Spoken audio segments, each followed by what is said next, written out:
yang và là chiang sắc lên hàng là chiang sắc lên hàng dài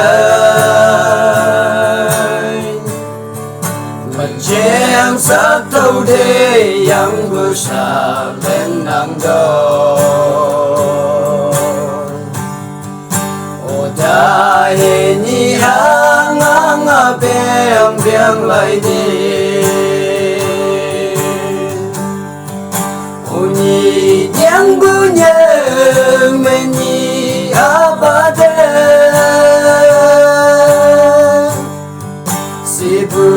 mang ma si mai ma ni tai ni yang li yang lại phải lắng ca xa kêu nhi lắm nhé lễ tăng chi mà li bu sa kê đã hết đi yang ba yang ya lễ sẽ đi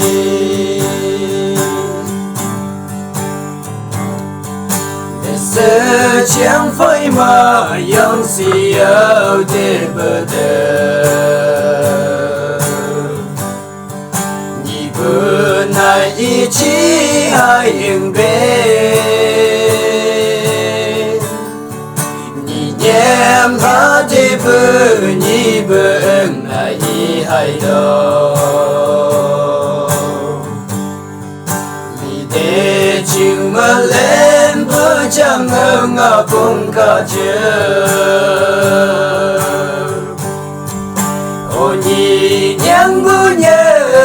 mình nhị à ba tê si bu mang ma si mai ma nhị tai nhị yang li yang lại phải lắng ca xa cờ nhi lắng nghe lễ đang chi mà li bu sa lệ đã hi nhi yang ba yang ya lễ sẽ đi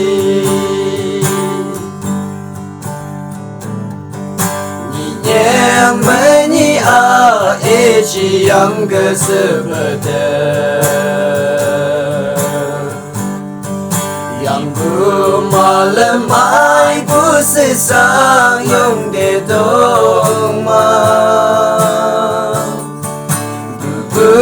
ý nhớ si bê bu ý ba nhỉ đẹp thì xinh dáng lâu phải nhi yang bự y ta ô nhi yang bự nhớ mình nhi à ba đê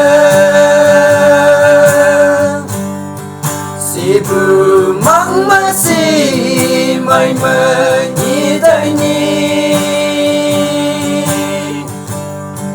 yang li yang lại phải lắng ca xa cờ nhi